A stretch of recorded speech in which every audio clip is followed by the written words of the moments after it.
Marah membawa banyak dampak negatif, baik dalam tataran personal, sosial, badan, jiwa, dan pikiran. Para ulama menjelaskan bahwa marah adalah simpul segala keburukan dan menjauhinya adalah simpul segala kebajikan. Secara personal, seseorang yang marah akan kehilangan ketepatan dalam berbicara dan bertindak.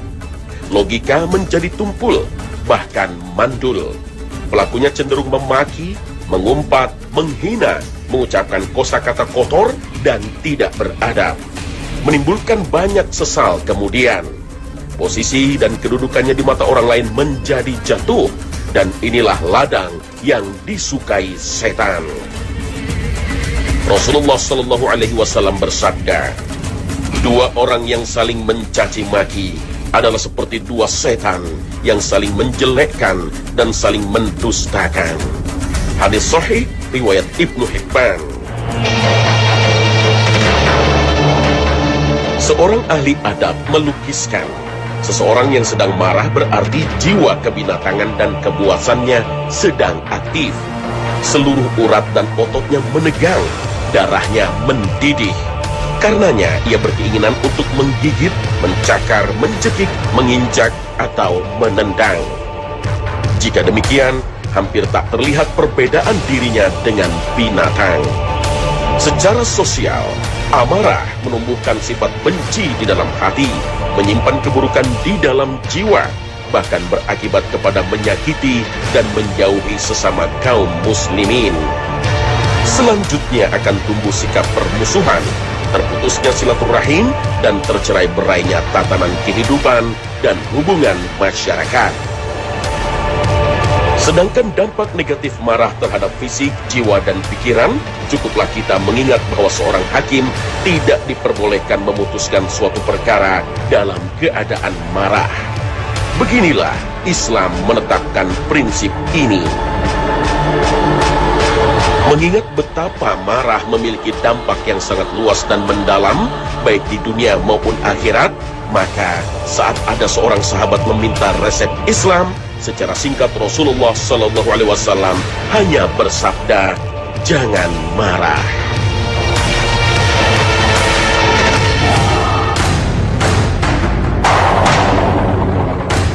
Seringkali seseorang mudah sekali tersulut amarahnya disebabkan oleh kondisi tubuhnya yang sedang sakit. Menurut pakar kesehatan, ada beberapa jenis penyakit yang memicu penderitanya mudah marah. Kolesterol, hipertensi, diabetes, depresi adalah beberapa contohnya. Bila faktor kesehatanlah yang membuat seseorang mudah tersulut emosinya, berusaha mengobati penyakit-penyakit tersebut menjadi utama untuk dilakukan. Misalnya, dengan berobat ke dokter, mengatur pola makan yang lebih sehat, rutin berolahraga, istirahat yang cukup, serta berbagai upaya pengobatan lainnya selama tidak melanggar aturan syariat. Maka itu baik dilakukan.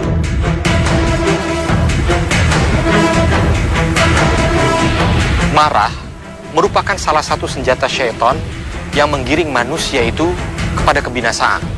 Kenapa? Karena dengan marah itu orang bisa melakukan berbagai macam perbuatan dosa berikut.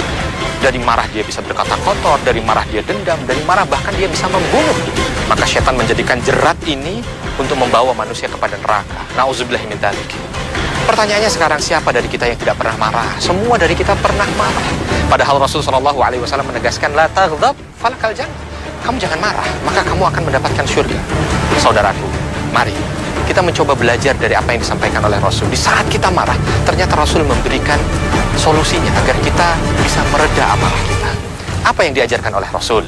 Yang pertama, Rasul SAW mengajarkan di saat kita marah dan saat memuncak marah kita, maka Rasul mengajarkan untuk membaca ta'awudz. A'udzu billahi minasyaitonir rajim. Dalam sebuah hadis sahih yang diriwayatkan dari Sulaiman bin Surd radhiyallahu anhu, Rasul SAW pernah berdua dengan sahabatnya. Lalu melihat di sana ada dua orang yang sedang marah, memuncak, merah mukanya, semua urat-urat lehernya keluar. Maka Rasul SAW bersabda kepada sahabatnya ini, wahai sahabatku, kalau mereka mengucapkan satu kalimat saja, maka reda marah mereka. Apa kalimat itu? Kalimat ta'awudz. Yang kedua, kalau seandainya kita mengucapkan kalimat ta'awud, tapi masih memuncak marah kita, maka Rasul SAW menegaskan, "Falyaskut," maka hendaknya dia diam. Jangan justru di saat emosi kita memuncak begitu, kita marah-marah habis-habisan. Jangan, diam dulu. Tahan emosi kita. Karena ketika kita diam, maka insya Allah itu meredakan emosi, tidak membuat kita berkata-kata yang tidak baik. Yang ketiga, kalau seandainya di antara kita diam masih saja membara emosi kita, maka kalau dia marah dalam keadaan berdiri, Rasul meminta fal yajlis. Hendaknya dia duduk. Diminta untuk duduk, fal yajlis. Kalau di saat duduk masih marah, maka fal yattaji, dia hendaknya tidur. Ini sesuai dengan hadis sahih yang diriwayatkan dari Abu Dzar, ya, bahwa beliau mengatakan Rasul mengajarinya seperti itu. Kalau seandainya lagi di saat kita duduk, di saat kita berbaring, masih menggelora emosi kita, apa yang harus kita kerjakan? Pindah dari tempat itu. Pindah. Jangan di posisi itu lagi. Kita pindah kemana? Karena memang terkadang suasana ruangan itu membuat emosi kita jadi tidak stabil. Kita pindah ke satu tempat, ke tempat lain.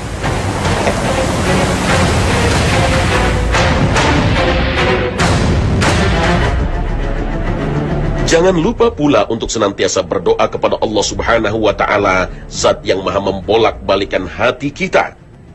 Berdoa memohon kepadanya agar Allah melembutkan hati, membersihkannya dari noda-noda kedengkian, kebencian, iri, dan rasa dendam yang menjadi bahan bakar bagi amarah kita. Berdoa agar Allah Subhanahu wa Ta'ala mengkaruniakan kita kemampuan untuk dapat menahan marah yang bergejolak dalam dada. Selamanya kita tidak akan mampu menjadi hamba Allah yang mampu menahan amarah tanpa pertolongan Allah Subhanahu wa Ta'ala. Tiada daya serta upaya kecuali seluruhnya datang dari Allah Ta'ala. Salah satu doa yang Rasulullah SAW ajarkan melalui firman Allah Ta'ala dalam surat Al-Hasyr ayat 10. Rabbana ighfir lana wa li ikhwanina alladhina sabaquna bil iman wa la taj'al fi qulubina ghillan lil ladzina amanu Rabbana innaka ra'ufur rahim. Ya Rabb kami, beri ampunlah kami dan saudara-saudara kami yang telah beriman lebih dulu dari kami, dan janganlah Engkau membiarkan kedengkian dalam hati kami terhadap orang-orang yang beriman. Ya Rabb kami, sesungguhnya Engkau Maha Penyantun lagi Maha Penyayang. Al-Quran Surah Al-Hasyr ayat 10.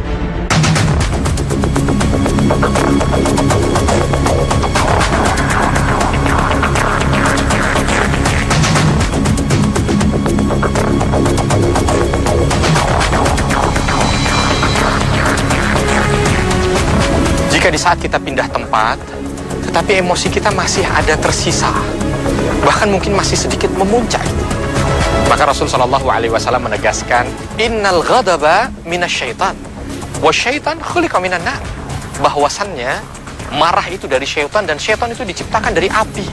Maka berwudulah, karena dengan wudu itu bisa memadamkan api dan memadamkan godaan syaitan. Kita berwudu, wudu dengan wudu yang disunnahkan oleh Rasul SAW.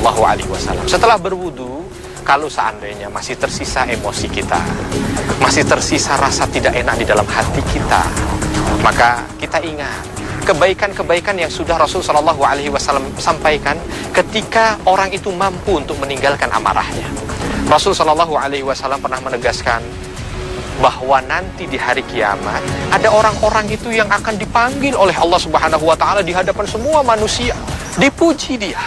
Bahkan dia disuruh memilih bidadari yang dia sukai, disuruh memilih untuk masuk surga yang dia kehendaki. Subhanallah, semua manusia bertanya, ya Rasulullah, siapakah mereka? Mereka adalah manusia yang mampu menahan amarahnya, padahal dia mampu untuk meluapkannya. Saudaraku, Rasul pernah bersabda, la taghdab falakal jannah.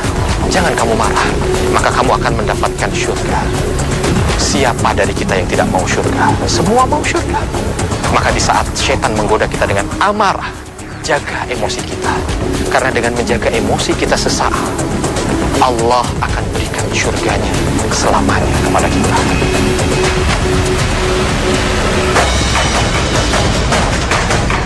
Kelak di surga, Allah Subhanahu wa Ta'ala akan menghapuskan segala rasa amarah dan dengki dalam hati antara para penghuni surga. Jika di dunia mereka pernah terlibat sengketa dan perselisihan merenggangkan ikatan persaudaraan, digantikan dengan rasa amarah serta dendam yang bergejolak, maka kelak ketika berada di pintu-pintu surga, Allah hapuskan segala rasa amarah, dengki dan dendam di hati mereka. Allah berfirman, dikatakan kepada mereka, masuklah ke dalam surga dengan sejahtera lagi aman, dan kami lenyapkan segala rasa dendam yang berada dalam hati mereka, sedang mereka merasa bersaudara duduk berhadap-hadapan di atas dipan-dipan. Mereka tidak merasa lelah di dalamnya, dan mereka sekali-kali tidak akan dikeluarkan daripadanya. Al-Quran Surah Al-Hijr ayat 46 hingga 48. Ayat ini pula yang dibaca oleh Ali bin Abi Thalib radhiyallahu anhu saat perang Jamal tengah berkecamuk. Beberapa saat setelah menguburkan kedua jenazah sahabatnya, Tolhah dan Zubair radhiyallahu anhuma. Keduanya terbunuh usai bersepakat damai dengan Ali bin Abi Thalib dan bertekad mengakhiri peperangan tersebut. Tolhah dan Zubair terbunuh oleh pihak yang tidak menginginkan perdamaian antara mereka bertiga. Ali bin Abi Thalib berharap agar Allah Subhanahu wa Ta'ala memasukkan mereka bertiga ke dalam golongan orang yang disebut dalam ayat ini, bahwa Allah akan menghapus rasa sakit hati dan amarah di hati mereka kelak di surga.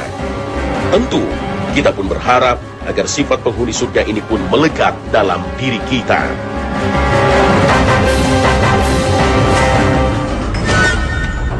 Marah bisa membawa manfaat dan dampak positif bagi kita jika kita mampu mengaturnya. Bahkan marah bisa mendatangkan pahala. Itu bisa dicapai bila motif marah hanya karena Allah Subhanahu wa Ta'ala serta menyikapinya dengan tuntunan syariat. Seperti marah karena Allah terhadap musuh-musuhnya dari golongan Yahudi dan orang-orang sepertinya, baik orang-orang kafir dan munafik. Jadi, marah yang terpuji adalah marah yang bisa dikendalikan oleh pelakunya secara santun. Bahkan dalam sebuah hadis sahih riwayat Ibnu Mas'ud, Rasulullah menjelaskan, tali iman yang terkuat adalah muwalah, berkasih karena Allah, dan mu'adah, bermusuhan karena Allah, cinta karena Allah, benci pun karena Allah. Hadis sahih riwayat Ahmad dan Tabrani. Marah yang diperbolehkan adalah marah yang bukan pada maksiat kepada Allah Subhanahu wa Ta'ala, sebagaimana firman-Nya. Tetapi orang yang bersabar dan memaafkan, maka sesungguhnya hal demikian itu termasuk keteguhan yang kuat. Al-Quran Surah Asy-Syura ayat 43.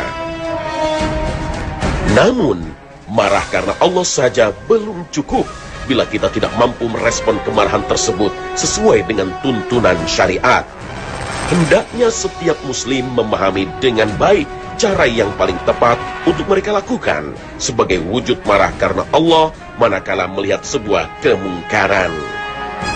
Ada kalanya kemungkaran itu harus diubah dengan lisannya, ada kalanya dapat diubah dengan tangannya, ada kalanya kita merasa tidak mampu merubah kemungkaran tersebut, maka minimal tanamkan kebencian dan kemarahan tersebut dalam hati. Rasulullah bersabda, barang siapa di antara kalian melihat kemungkaran, hendaklah dia mengubahnya dengan tangannya. Apabila tidak mampu, maka hendaknya dengan lisannya. Dan apabila tidak mampu lagi, maka dengan hatinya. Sesungguhnya itulah selemah-lemah iman. Hadis sahih riwayat Muslim. Pada suatu hari, Abu Bakar As-Siddiq radhiyallahu anhu tengah duduk dekat Rasulullah SAW dalam suatu majelis. Tiba-tiba datanglah seseorang Arab Badui lantas melepaskan beberapa caci maki kepada Abu Bakar. Namun Abu Bakar diam. Melihat hal itu Rasulullah tersenyum padanya. Lantas caci makian yang diperolehnya ternyata bertambah dahsyat dan menyakitkan. Hingga akhirnya Abu Bakar tersulut amarahnya dan mulai membalas caci tersebut. Rasulullah yang tadinya tersenyum, tiba-tiba berubah mimik mukanya dan terus berdiri meninggalkan majelis itu.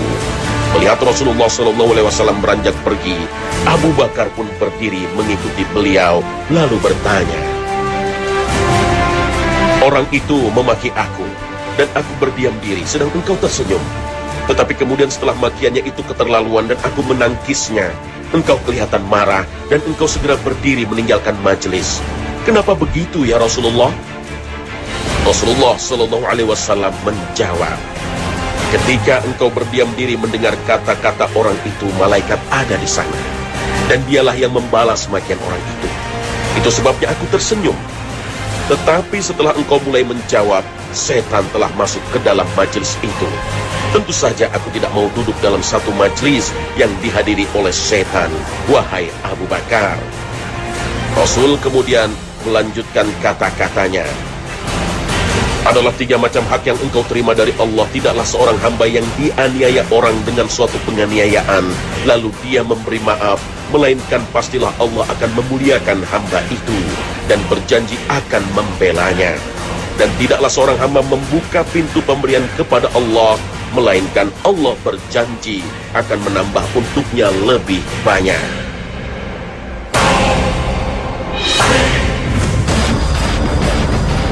Orang yang tidak mengendalikan amarah, kebencian, dan dendamnya kepada orang lain pasti akan merasakan beban yang berat.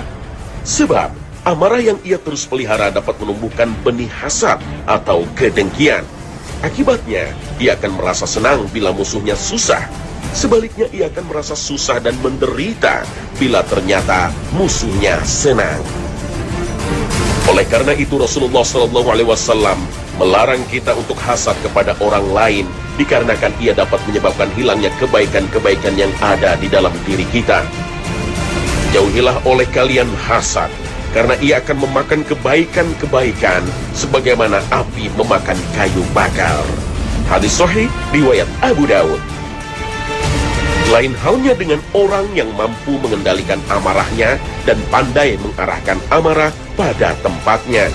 Ia akan merasakan kelapangan dada. Menjalani hari-harinya terasa menyenangkan. Tiada beban yang menggelayuti dadanya. Orang seperti ini akan mudah merasakan indahnya memaafkan. Selalu menyadari bahwa setiap manusia berpeluang berbuat salah, dosa, dan aniaya. Memilih membuang rasa amarahnya karena berharap balasan yang Allah telah janjikan padanya kelak di akhirat. Allah berfirman, "Dan bersegeralah kamu kepada ampunan dari Tuhanmu dan kepada surga yang luasnya seluas langit dan bumi yang disediakan untuk orang-orang yang bertakwa, yaitu orang-orang yang menafkahkan hartanya baik di waktu lapang maupun sempit, dan orang-orang yang menahan amarahnya dan memaafkan kesalahan orang. Allah menyukai orang-orang yang berbuat kebajikan." Al-Quran Surah Ali Imran ayat 133 hingga 134. Dalam ayat ini Allah Subhanahu wa Ta'ala memberikan rumus jitu bagi kita agar dapat menjadi hambanya yang mampu menahan amarah, bahkan mampu memaafkan, yaitu dengan belajar berinfak di kala lapang dan sempit. Itulah sarana Allah melatih kesabaran sekaligus empati kita sehingga hati menjadi lembut dan lapang, tak mudah marah dan gemar memaafkan orang lain. Kisah Nabi Yusuf alaihissalam patut untuk diteladani. Nabi Yusuf yang memilih melupakan episode menyakitkan dalam hidupnya serta memilih memaafkan kakak-kakak kandungnya yang telah tega membuang dirinya ke dalam sumur. Peristiwa yang mengawali rentetan penderitaan dirinya. Lihatlah apa yang dikatakan Nabi Yusuf pada saudara-saudaranya itu. "Pada hari ini tak ada cercaan terhadap kamu. Mudah-mudahan Allah mengampuni kamu, dan Dia adalah Maha Penyayang di antara para penyayang." Al-Quran Surah Yusuf ayat 92. Nabi Yusuf alaihissalam tidak hanya memaafkan kesalahan saudaranya, bahkan ia mendoakan agar Allah Subhanahu wa Ta'ala mengampuni kesalahan-kesalahan saudaranya. Kesalahan dan dosa kita kepada Allah amatlah banyak.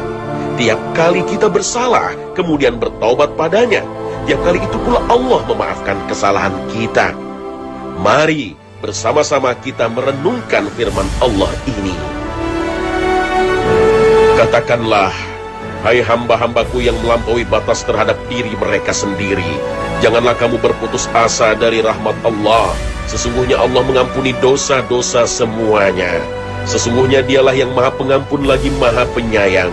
Dan kembalilah kamu kepada Tuhanmu, dan berserah dirilah kepadanya, sebelum datang azab kepadamu, kemudian kamu tidak dapat ditolong lagi. Al-Quran, Surah Az-Zumar, ayat 53 hingga 54. Bila Allah yang menciptakan kita saja begitu pemaafnya pada kita, maka pantaskah kita berlaku sombong, tidak memaafkan kesalahan saudara kita?